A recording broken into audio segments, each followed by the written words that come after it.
Good morning, guys. We're back at it. Pierre Cardin.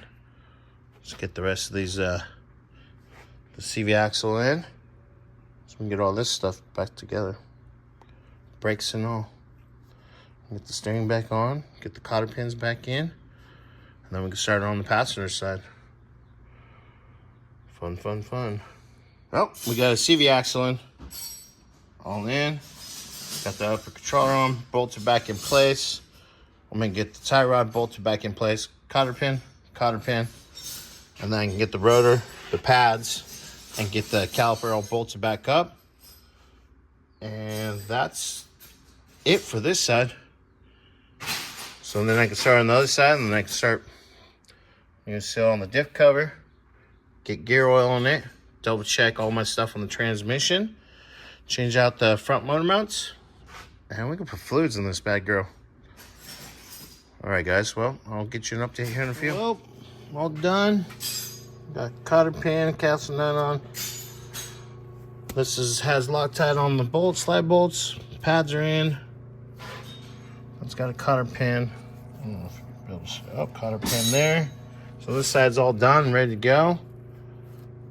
And got some of my stuff set up on this side. So yeah, I get the seal on the diff there. Right in there. I got the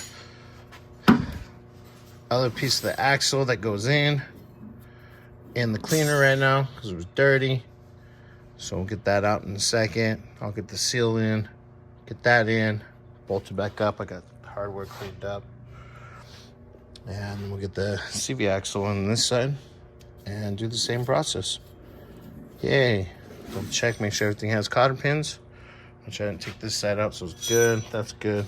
So it's just gonna be here and here. Easy peasy.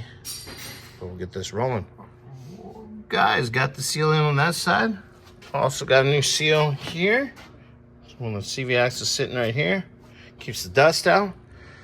So I think I'm gonna get the half shaft out and go from there. Get that slid in, bolt it back up, and then I can bolt that guy up. All right, guys.